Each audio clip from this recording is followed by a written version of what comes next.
Alright, so we got a whole bunch more spoilers than we did yesterday, and yes, it actually happened. So it's like, whew, okay. But let's go over all of the new information that we're getting here, and then we'll go into the big moment. So the cover is Oven arrives at Whole Cake Island. Talked about this in my video yesterday, but Oven is like surprisingly important to the narrative. And in the previous chapter's cover page, we see him looking at Nitro, the gooey guy that's always with pudding. And they're supposed to represent like the true nature of the rubber fruit. Since Nitro is like nitroglycerin essentially, and Oven is like heat, it's supposed to represent like the oil or the amber resin that Luffy is going to become, as well as like the fire properties that it gets. So Oven arriving at Whole Cake Island, like I said, was essentially supposed to represent Luffy's awakening arriving as well. And yes, it turns out that it is the narrator saying that Kaido wins. Even the narrator is being misled here. I mean, technically he did win, but he's not going to like win overall. The CP0 agent gets trampled.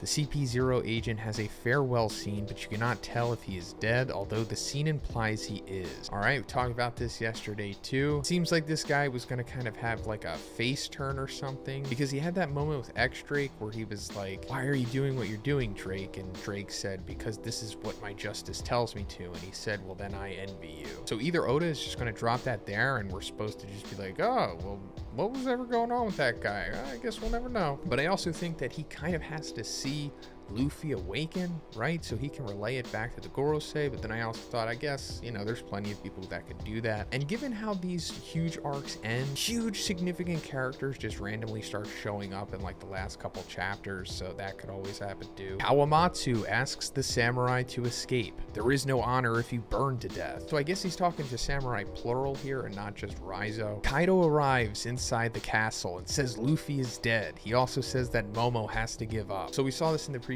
spoilers as well. Kaido kind of comes down.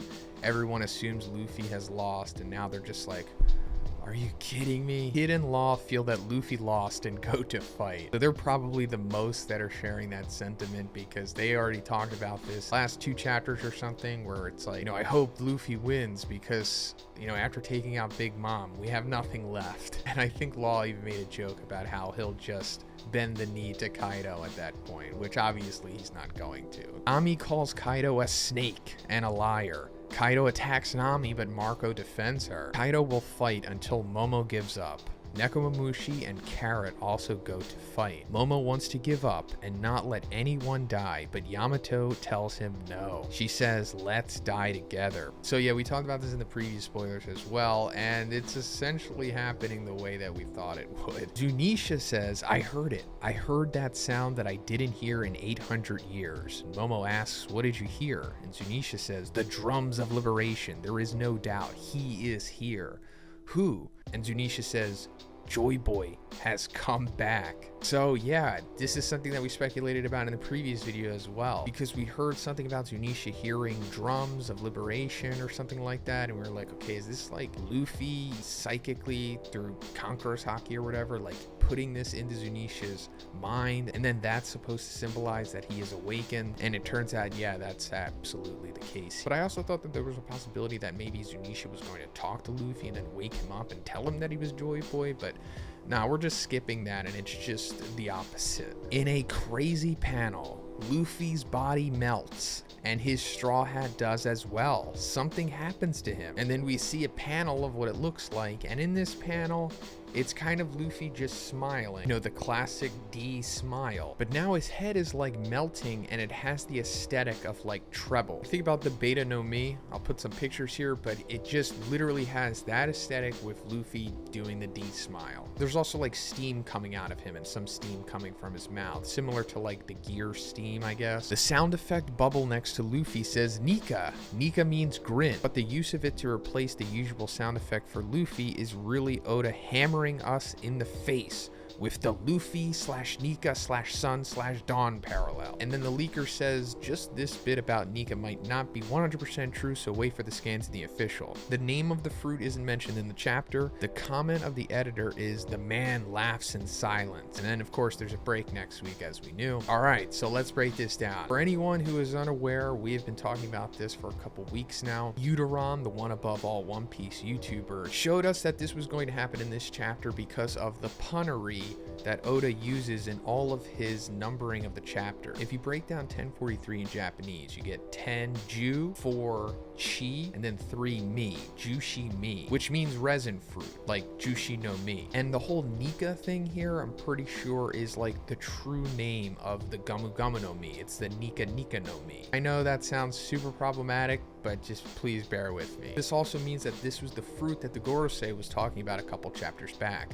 The fruit that they renamed, that hasn't awakened in centuries. They renamed the fruit because this originally belonged to Joy Boy. It's the oil fruit, or the amber resin fruit. And like I've also been saying, the name ultimately comes down to whatever they're going to call it in the translations. It's essentially that. Like, this was always what Luffy's fruit was. He was never rubber. Believe it or not, throughout the entire story, like since the beginning, there has been hints to this being the case. One of the biggest examples is when we first see Luffy use Gear 2, the way that it like pumps from his legs, as well as like just the steam coming from him. But it's really hammered home in the previous chapter when Luffy is like lighting Kaido up with his random Snake Man punches, and Kaido's like, there's no way that rubber could be doing this. So yeah, this is it. Luffy has awakened his fruit, and he is now recognized as Joy Boy, at least by Zunisha and Momonosuke, and then I'm sure they're going to relay it to everybody else. And this is of course going to bring us into how he is going to defeat Kaido. So how is he going to do that? Well, I'm pretty sure it's going to be similar to how Kid's fruit was working on Big Mom, as to where he turned her into a magnet. Luffy is going to turn Kaido into oil. And if we remember, when Luffy first ate his fruit as a kid, he was like useless. He couldn't really do anything. He was just, you know, gloopy oil. It took him a while to get over the learning curve and, you know, acclimate to the fruit. As to where Kaido doesn't have that time. So he's going to be useless, but then also he's going to become extremely flammable because, like I said, there's like a fire aspect that comes with the true nature of this fruit. It goes back to sun god Nika and why his hair was like a flame. So Kaido is going to be like this useless, oily mess, and then he will eventually burn alive the way that Odin did. Remember, Odin was burned in oil, and that was kind of an allusion to what was going to happen here as well. Luffy becoming oil with the properties of heat, and it's also showing us how Kaido will meet his ultimate demise here. And that's a pretty fitting end for Kaido, right? I mean, he kind of has to die, but yeah, that's it. Here we go. Like I said, Luffy's not losing, the raid's not failing, and this is going to for sure send us into the next paradigm shift of the series. And there's a break, so we're gonna have to wait to see what happens after this. But let me know what you think about these spoilers in the comments, and if you liked the video, guys, please give it a like, and please subscribe if you haven't already. Have a great day. I'll see you in the next one.